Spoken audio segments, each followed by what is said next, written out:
Math সলিউশনের পক্ষ থেকে সবাইকে স্বাগতম। আশা করি সবাই ভালো আছো। আজ আমরা শিখব নবম দশম শ্রেণীর উচ্চতর গণিতের 1.2 এর ফাংশন বিষয়ক মৌলিক ধারণা।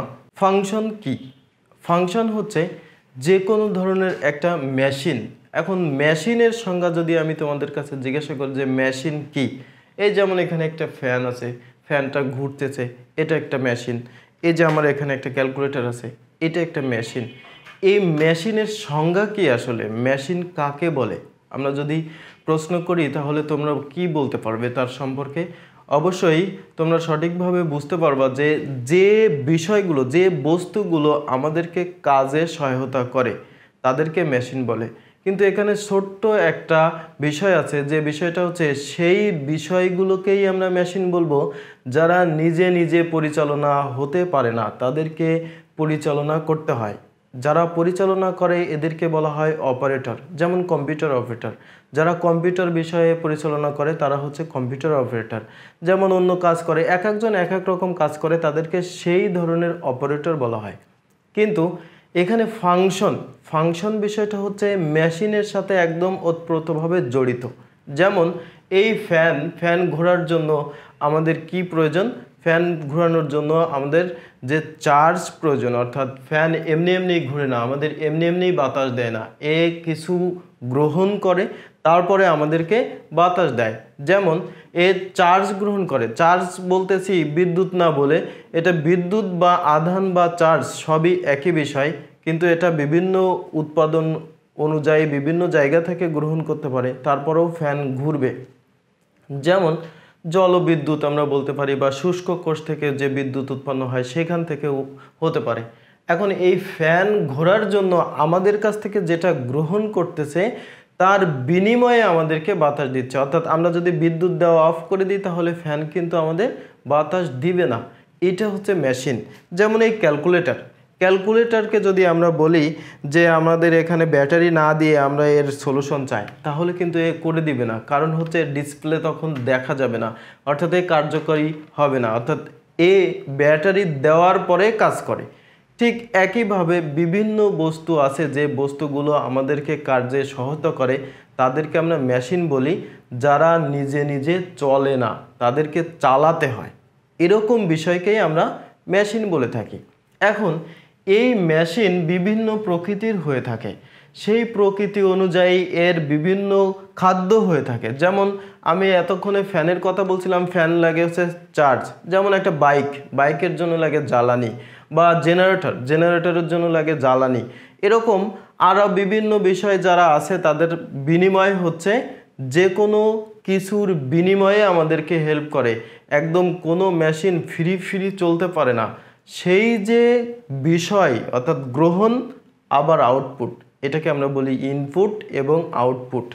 যদি আমি এখানে একটা মেশিন ধরে নিলাম, একটা পেপার তৈরির মিল বা কারখানা, এটাকে আমি বললাম একটা মেশিন। এটা কাগজ তৈরি করার মেশিন, কাগজ তৈরির মেশিন। আমি এটা ধরে নিলাম। এখন কাগজ তো আর এমনি এমনি তৈরি হবে না, এটা একটা মেশিন হলেও এর মধ্যে বিভিন্ন প্রকার বস্তু দিতে হবে। মনে করলাম এখান থেকে আমরা একটা পেপারের জন্য আমরা এখানে আখের ছোবলা দিলাম, আখের খোসা বা ছোবলা। আবার আরেকটা দিলাম, মনে করো যে পাট। আবার আরেকটা দিলাম বাঁশ কাগজ দেওয়ার তৈরির জন্য বাঁশ প্রয়োজন, তা আমরা এটা দিলাম।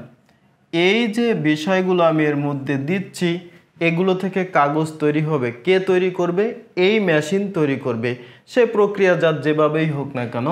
আমি এখানে আরেকটা ঘর তৈরি করলাম, সেই ঘরের মধ্যে থেকে আমি এইখান থেকে যে কাগজগুলো তৈরি হবে সেই কাগজগুলো মনে করলাম এটা হচ্ছে এ, এটা হচ্ছে বি, আর এটা হচ্ছে সি। অর্থাৎ এই মেশিন থেকে যে কাগজগুলো তৈরি হয়েছে তার নাম দিয়েছি আমি এ বি সি। এখন এই যে কাগজ কারখানার মালিক এখানে বড় একটা রুম রেখেছে, সেই রুমের মধ্যে এই কাগজ ছাড়াও মানে এই মেশিন থেকে যে কাগজগুলো তৈরি হয়েছে সেগুলো হচ্ছে এই ছাড়াও মার্কেট থেকে এই কাগজের সামঞ্জস্যতা দেখার জন্য যে কাগজটা কেমন কি দেখি সেইগুলো দেখার জন্য বাইরে থেকে আরও বিভিন্ন ধরনের কাগজ এনে রেখেছে। PQR দিলাম, শুধু PQ রাখতে পারি, অসুবিধা নেই। এখন আমি যে বিষয়টা দেখাতে চাচ্ছি সেটা হচ্ছে এই তিনটা বিষয় দিয়ে এই তিন ধরনের কাগজ তৈরি হয়েছে। কে তৈরি করেছে? এই যে এইটা হচ্ছে মেশিন, এ আমাদেরকে হেল্প করেছে। কিছু বিনিময় হোক যাই হোক, এই মেশিনের মাধ্যমে তো আমাদের এই প্রয়োজনীয় উপাত্ত পাওয়া গেছে। তো এইটা ছিল হচ্ছে ইনপুট, অর্থাৎ এটাকে যদি আমি একটা বক্স দেই তাহলে এটা হচ্ছে ইনপুট, আর এইটাকে যদি আমি বক্স দিয়েছি তাহলে এটা হচ্ছে আউটপুট। তাহলে এটা কি? এই আর একটা বক্সের মধ্যে রাখা হয়েছে, এটা হচ্ছে আউটপুট, অর্থাৎ এই মেশিন ছাড়াও আরও দুই ধরনের কাগজ আমি এর মধ্যে রেখেছি। এখন যদি আমি গণিতের ভাষায় আসি তাহলে যে আমাদেরকে হেল্প করেছে এই কাগজ তৈরি করার জন্য অর্থাৎ মেশিন, এইটা হচ্ছে ফাংশন। এর কোনো পরিবর্তন নেই, এ শুধু আমাদের কাছ থেকে কিছু নিয়ে বিনিময়ে আমাদেরকে কিছু দিয়েছে। এ যে মাধ্যম হিসেবে কাজ করেছে সেই মাধ্যমটাকে আমরা বলছি ফাংশন। এই পাশে আর এই পাশে যে তিনটা বক্স রেখেছি সেই তিনটা বক্স হচ্ছে, আমি যদি এখান থেকে আগের থেকে স্পেশালি দেখাই দিই, সেটা হচ্ছে যেটা ইনপুট, এইটা হচ্ছে এই যে বক্স বা এই যে সেট, এই সেটের নাম হচ্ছে ডোমেন। আমি আবার বলি, একটা মেশিন যে যা কিছু গ্রহণ করতে পারে, অর্থাৎ একটি ফাংশন যা কিছু গ্রহণ করতে পারে বা যা কিছু গ্রহণ করে, তার সকল উপাদানের সেটকে আমরা বলবো ডোমেন। যেমন এটাকে আবার ডি দিয়ে প্রকাশ করা হয়, ডি অফ এফ মানে ফাংশনের ডোমেন। এখন এই ছাড়া আরও কথা আছে এখানে, এই মেশিনের জন্য এগুলো প্রযোজ্য, এছাড়া আরও যে বিষয়গুলো এর জন্য প্রযোজ্য সবগুলোর সেট হবে ডোমেন।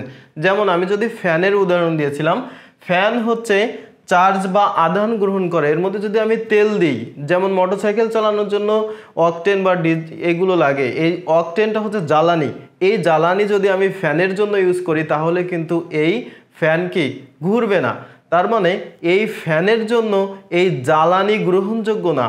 তাহলে ফ্যান যদি ফাংশন হয় তাহলে তার ডোমেনের মধ্যে জ্বালানি দেওয়া যাবে না, তেল দেওয়া যাবে না। কিন্তু এই যে আমরা মোটরসাইকেলের কথা বললাম, এর মধ্যে যদি আমি বিদ্যুৎ বা চার্জ দিই তাহলেও কিন্তু এই মোটরসাইকেল বা বাইক চলবে না। ঠিক একইভাবে এই ক্যালকুলেটরের মধ্যে যদি আমি একটা লিকুইড জাতীয় কোনো কিছু দিয়ে দিই তাহলে এটা কিন্তু নষ্ট হয়ে যাবে, অর্থাৎ এর জন্য এই লিকুইড জাতীয় বিষয়টা প্রযোজ্য নয়, এর জন্য শুধু চার্জ দরকার। তো চার্জ দিলে এটা গ্রহণযোগ্য, তার জন্য এর ডোমেনের মধ্যে শুধু চার্জ যাবে। অর্থাৎ এই ডোমেন বের করার জন্য আমরা মনে রাখবো, ফাংশন যে সকল বিষয়ের জন্য সংজ্ঞায়িত তাদের সেটকে বলা হবে ডোমেন। আমি যদি একটা নর্মাল বিষয় এখানে একটা ফাংশন লিখতে চাই, এরকম আমরা ফাংশন বলতেছিলাম যে কোনো কিছুর মধ্যে যদি আমরা আরও কিছু ইনপুট করতে পারি, যেমন আমি এখানে 2x + 1 লিখলাম, f of x সমান 2x + 1, এই x হচ্ছে অপারেটর।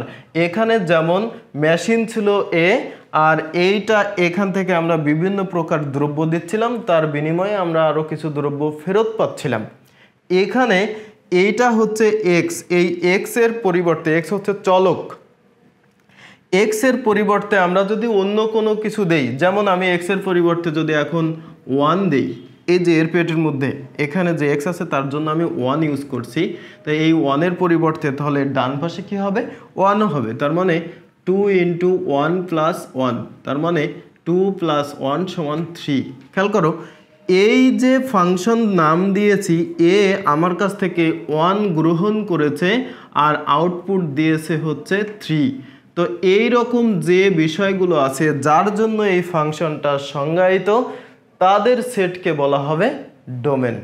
আমি শুধু লেফট সাইডের এই দুটো পার্টের কথা বলেছি, তাহলে যেটার মাধ্যম হিসেবে কাজ করে সেটা হচ্ছে ফাংশন।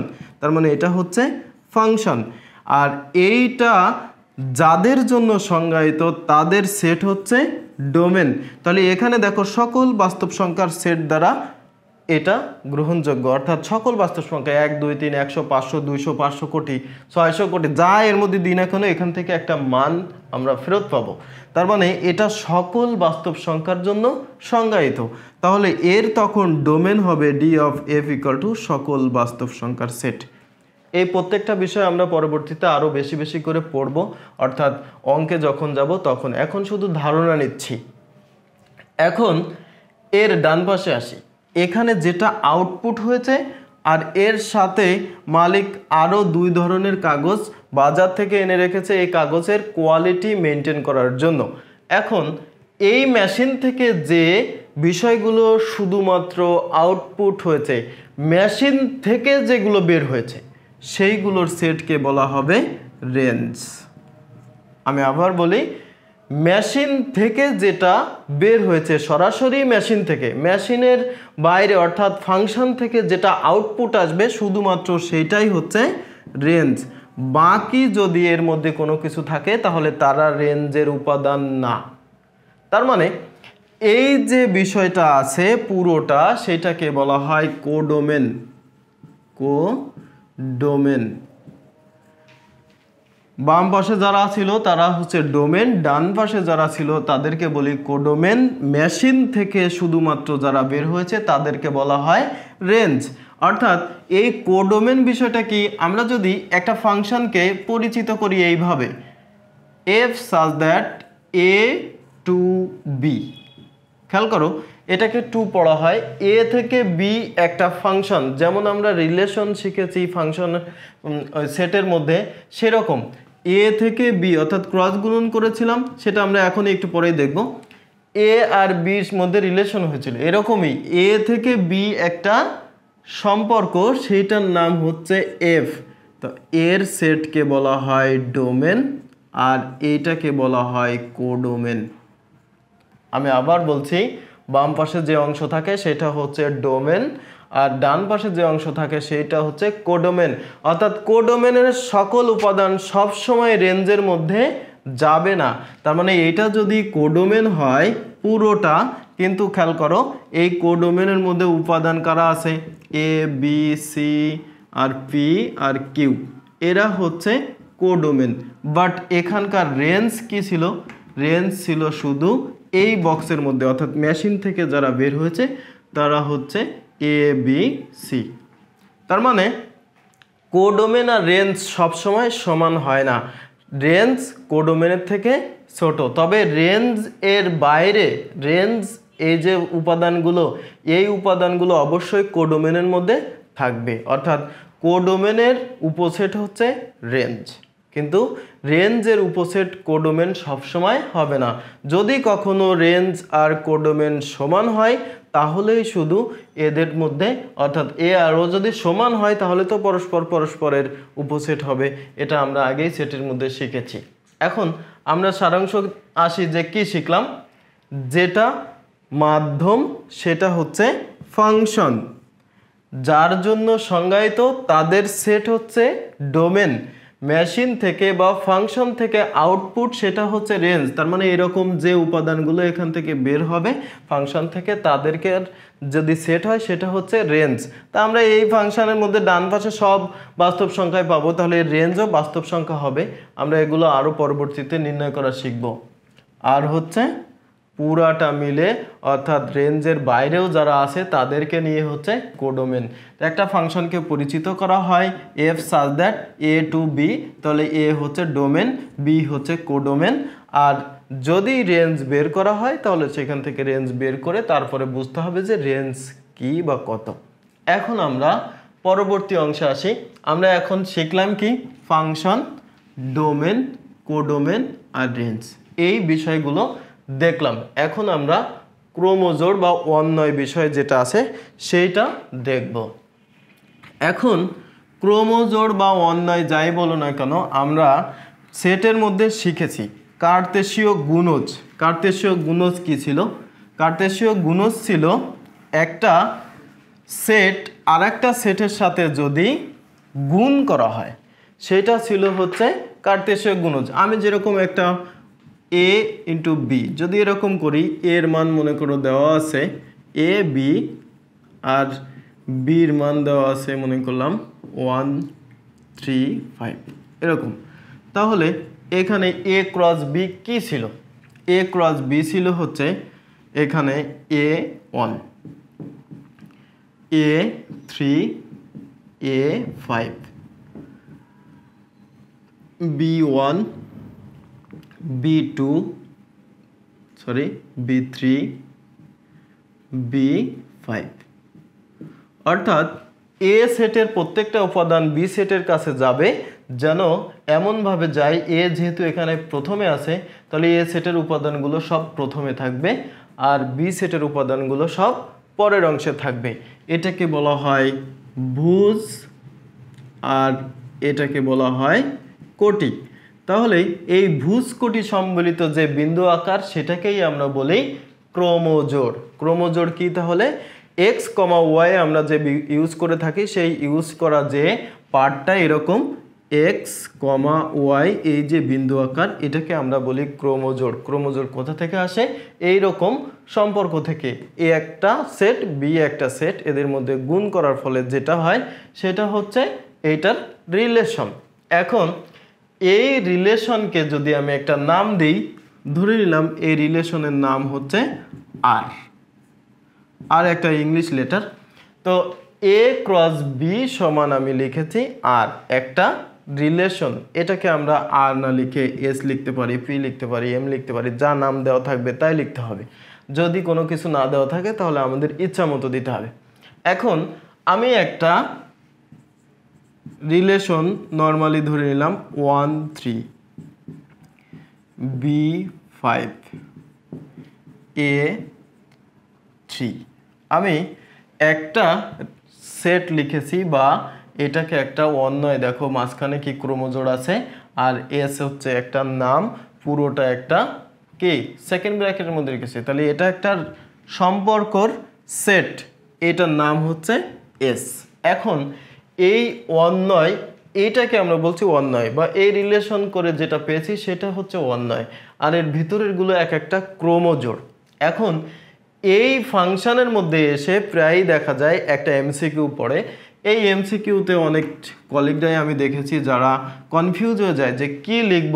যেমন এখানে এ ক্রস বি হচ্ছে একটা সেট, এর নাম দিয়েছিলাম আমি আর, এই আরকে আমি কিভাবে উপসেট আকারে প্রকাশ করতে পারি? দেখো A cross B subset R, R subset A cross B, এই দুটোর যে কোনো একটা ঠিক। এখন কোনটা ঠিক এটা নিয়ে মূলত কনফিউশন। তো আমরা একটা জিনিস খেয়াল করি যে এর ক্রিয়েটর হচ্ছে এ ক্রস বি, তার নাম দিয়েছি আর, তাহলে এর মধ্যে যদি কোনো কন্ডিশন না থাকে, কন্ডিশন বলতে কখনো এরকম দেওয়া থাকে যে পরেরটা বড় হতে পারবে না, ছোটটা হতে পারবে না, বা যে কোনো একটা কন্ডিশন থাকলো যে পরেরটা নিউমেরিক্যাল হতে পারবে না, পরেরটা 5 হতে পারবে না, এরকম যদি কোনো কন্ডিশন দেওয়া থাকে তাহলে এই মাল্টিপ্লাই করার পরে যা থাকে তার থেকে কোনো কিছু বাদ যেতে পারে কিন্তু বাইরে থেকে কোনো কিছু আসতে পারে না। অর্থাৎ এই রিলেশন করার পরে যে ক্রোমোজোড়গুলো এর মধ্যে হয় কন্ডিশনাল হলে এর মধ্যে থেকে কিছু কিছু অনেক সময় বাদ যায় কিন্তু কখনো বাইরে থেকে এর মধ্যে আসে না। তাই যদি হয় এর মধ্যে যদি কেউ বাদ যায় তাহলে নিশ্চয়ই যে আর নাম দিতেছি সেই নামের মধ্যে থেকে কেউ বাদ গেলে আর এ ক্রস বি এর সে ছোট হয়ে যাবে। আমি আবার বলছি, যদি এর মধ্যে থেকে কোনোটা বাদ যায় শর্তের কারণে তাহলে আর এর উপাদান সংখ্যা কম হয়ে যাবে, তাহলে এর সমান হবে না, এর থেকে কম হবে। আর যদি কম হয়, যেটা কম হয় সেটা হচ্ছে কি উপসেট, তাহলে আর উপসেট এ ক্রস বি অর্থাৎ R subset of A cross B, এইটা রাইট, এটা রাইট না। এটা কখন রাইট হবে? যখন এর মধ্যে কোনো কন্ডিশন থাকবে না, তখন এটা লেখা যাবে, কিন্তু এটা প্রপার রুলস না। তার মানে এ আর বি এর মধ্যে যদি একটা রিলেশন হয় এবং সেই রিলেশনের নাম যদি আর হয়, তাহলে আর এর কন্ডিশন হবে এরকম, R subset of A cross B. এইটা খুবই গুরুত্বপূর্ণ একটা এমসিকিউ, এটা প্রায় দেখা যায় আর ওরকম পরিমাণে সবাই ঘোলাতে থাকে। যাই হোক, আমি ওর মধ্যে আর না যাই। এখন আমাদের কাজ হচ্ছে এই অন্যয় আমি লিখেছি, এখন প্রশ্ন হচ্ছে বিপরীত অন্যয়টা কি। একদম সহজ বিষয়। বিপরীত অন্যয় যদি হয় তাহলে আমরা লিখব এস ইনভার্স, এরকম এস ইনভার্স। এস যদি একটা রিলেশন হয় তাহলে বিপরীত অন্যয় হচ্ছে এস ইনভার্স 1, অর্থাৎ পাওয়ার -1 সমান এখানে যে ক্রোমোজোড়গুলো হয়েছে সেই ক্রোমোজোড়গুলোকে শুধুমাত্র ঘুরাইয়ে দিতে হবে। এখানে কত আছে 1 3, তার মানে পরেরটা আগে আসবে আর আগেরটা পরে যাবে, অর্থাৎ 3 1। এটাও তাহলে নিশ্চয়ই বুঝতে পারছো 5b, এটা তাহলে কত হয় 3a। ব্যাপারটা কি হলো, পরেরগুলো আগে আসলো আর আগেরগুলো পরে চলে গেল, সেটাকে আমরা বিপরীত অন্যয় বলছি। তার মানে এর যদি একটা রিলেশন এ ক্রস বি হয়ে থাকে তাহলে এস ইনভার্স হবে হচ্ছে বি ক্রস এ। ব্যাপারটা হচ্ছে এই বিপরীত অন্যয়। এখন এখান থেকে আমরা চেয়েছি অন্যয় থেকে ফাংশন, মানে অন্যয় থেকে ফাংশন, এই কথাটার অর্থ হচ্ছে এই অন্যয়টা ফাংশন কিনা আবার এই অন্যয়টা ফাংশন কিনা সেটা যাচাই করা। অর্থাৎ আমরা যদি এখন চিন্তা করি যে ফাংশন কি, আমরা একটু আগে ফাংশনের সংজ্ঞা শিখলাম, তার মধ্যে কিন্তু এই রিলেশন এইভাবে শিখি নাই। অর্থাৎ যখন অন্যয় দেওয়া থাকবে তখন ফাংশন হিসাব করা একদমই অন্যরকম। সেটা হচ্ছে এই উপাদানগুলো, অর্থাৎ এর মধ্যে যে ক্রোমোজোড়গুলো আছে সেই ক্রোমোজোড়গুলোর প্রথম উপাদানগুলো দেখতে হবে। এখানে কি আছে, প্রথম উপাদান আছে 1, এখানে আছে বি, এখানে আছে এ। খেয়াল করো এর কোনোটার সাথে কোনোটার মিল আছে কিনা, এর প্রত্যেকটা দেখো আলাদা আলাদা। আমি আবার বলছি প্রথম উপাদানগুলো দেখতে হবে। তাহলে এখানে কি আছে 1, এখানে আছে বি, এখানে আছে এ, তা সবগুলো যদি ভিন্ন ভিন্ন হয় তাহলে সেই অন্যয় অর্থাৎ এস অন্যয় একটি ফাংশন। আবার এটাও তো একটা ফাংশন হতে পারে বা অন্যয়, এটা তো নিশ্চিত অন্যয় আমরা দেখতে পাচ্ছি। তাহলে একটা জিনিস খেয়াল করো, এর প্রথম উপাদান কি আছে 3, এর উপাদান কি আছে 5, এর প্রথম উপাদান কি আছে 3। তার মানে দেখো এটার মধ্যে আর এটার মধ্যে মিল আছে। যদি কখনো একই প্রথম উপাদান বিশিষ্ট ভিন্ন ক্রোমোজোড় থাকে তাহলে তাকে আমরা কি বলবো, ফাংশন বলবো না, সেটা শুধুমাত্র একটা অন্যয়। তার মানে এস ইনভার্স অন্যয় টি ফাংশন নয়। আমি আবার রিপিট করি, এটা গুরুত্বপূর্ণ একটা পার্ট। এইখানে প্রথম উপাদানগুলো সব ভিন্ন ভিন্ন আছে তাই এটা হচ্ছে ফাংশন, আর এর প্রথম উপাদানগুলো ভিন্ন ভিন্ন না, এটার সাথে এটা মিল আছে, তার জন্য এটা ফাংশন নয়। অর্থাৎ যদি আমরা দেখি যে ক্রোমোজোড়গুলোর প্রথম উপাদান সবাই ভিন্ন ভিন্ন তাহলে তাকে আমরা ফাংশন বলবো। আর যদি কোনোটার সাথে কোনোটা মিলে, একটার থেকে আরেকটায় যাওয়ার সাথে, অর্থাৎ দুটো ক্রোমোজোড়ের প্রথম উপাদান যদি একই হয় অথবা 100 ক্রোমোজোড়ের প্রথম উপাদান একই হয়, সব একই কথা। অর্থাৎ একাধিক ক্রোমোজোড় যদি পাওয়া যায় প্রথম উপাদান বিশিষ্ট সমান, এখানে যেমন 3 এখানেও 3, তার মানে এর প্রথম উপাদান সমান, এই জন্য আমরা এস ইনভার্সকে বলছি এটা ফাংশন না। তাহলে একটা জিনিস খেয়াল করো, এখান থেকে বলা যায় যে অন্যয় সবসময় ফাংশন হয় না, কিন্তু সব ফাংশন সব সময়ই অন্যয় হবে। তার মানে এখান থেকে আমরা এই সিদ্ধান্তে যেতে পারি যে ফাংশন অবশ্যই অন্যয়, কিন্তু অন্যয় সবসময় ফাংশন না। এখন আমরা শুধু আর একটা বিষয় শিখব, বিপরীত ফাংশন। বিপরীত ফাংশনটা কি, আমরা এখন এটা দেখেছিলাম কি অন্যয় আর বিপরীত অন্যয়। এখন যদি আমরা দেখতে চাই যে বিপরীত ফাংশন কি, বিপরীত ফাংশন আমরা বিপরীত ফাংশন, একটু আগে বিপরীত বিষয়টা আসছিল, এস যদি অন্যয় হয় তাহলে এর বিপরীত অন্যয় হচ্ছে এস ইনভার্স। একইভাবে যদি আর অন্যয় হয় তাহলে আর ইনভার্স 1, এটা হচ্ছে এর বিপরীত অন্যয়। তাহলে আমি যদি একটা ফাংশনকে বলি এফ, তাহলে এই এফ অফ এক্স দিলাম, এফ অফ এক্স সমান যা কিছু হোক না কেন, সামথিং কোনো কিছু একটা হলো, তাহলে এর বিপরীত ফাংশন হবে এফ ইনভার্স 1 এক্স। আমি আবার বিষয়টা ক্লিয়ার করি, এখানে যা থাকুক তার বিপরীত চিহ্ন অর্থাৎ ইনভার্স, ভগ্নাংশমূলক চিহ্ন। তো আমরা এখানে ভগ্নাংশমূলক বুঝবো না, এটা আসলে একটা অপারেটর, সেইখান থেকে ফিরে এসে এটা যখন হয় তখন ইনভার্স হয়। এখন আমরা এটাকে কিভাবে বুঝবো যে বিপরীত ফাংশন? তো এটা বিপরীত ফাংশন বোঝার জন্য মনে করলাম এফ একটা ফাংশন এ টু বি, এই ফাংশনটার বিপরীত ফাংশন তাহলে কি হবে? আমি জি আর একটা ফাংশন লিখলাম বি টু এ। যদি এরকম হয় এবং এখান থেকে এফ অফ এ সমান যদি বি হয় আর এফ অফ বি সমান যদি এ হয়, তাহলে সরি এটা জি অফ, তাহলে আমরা জি কে বলতে পারবো এফ এর বিপরীত ফাংশন। দেখো আমি এখানে এক্স ইউজ করি নাই, তাহলে জি অফ এক্স এরকমও লেখাও যায়, অর্থাৎ এটা আর এটার মধ্যে কোনো পার্থক্য নেই। যখন ফাংশন হবে তার অবশ্যই অপারেটর থাকবে, আর অপারেটর ডান পাশে দেখে নির্ধারণ করতে হয়। অর্থাৎ এখানে যদি এরকম থাকতো 5x + 3, তাহলে এই x হচ্ছে অপারেটর। আমরা মনে রাখবো যে বিপরীত ফাংশন হচ্ছে নর্মাল একটা ফাংশন, সেই ফাংশনকে শুধু উল্টায় দিলে যা হয়, আমরা এরকম চিন্তা করতে পারি। এফ অফ এক্স একটি ফাংশন, এটাকে যদি আমি একটা নাম দিলাম, মনে করলাম পি, আচ্ছা পি না দিয়ে নর্মাল যে নাম থাকে এটা হচ্ছে জেনারেল নেম, মূল ফাংশনকে ওয়াই ধরা হয়, ওয়াই হচ্ছে ফাংশন। তা আমরা এখান থেকে এরকম চিন্তা করতে পারবো, মনে করো আমি এ পাশে একটা, এটা রুলস না, আমি এমনিতে দেখাচ্ছি, এফ ইনভার্স নিলাম, তাহলে এখানে এফ অফ এক্স ছিল, এইখান থেকে আমি এই পাশে আসলাম এফ ইনভার্স ওয়াই, তাহলে আমার এখান থেকে এই অপারেটর দুটো অর্থাৎ এফ আর এফ ইনভার্স এই দুটো বাদ গিয়ে দেখো এখানে কি থাকে, এক্স থাকে।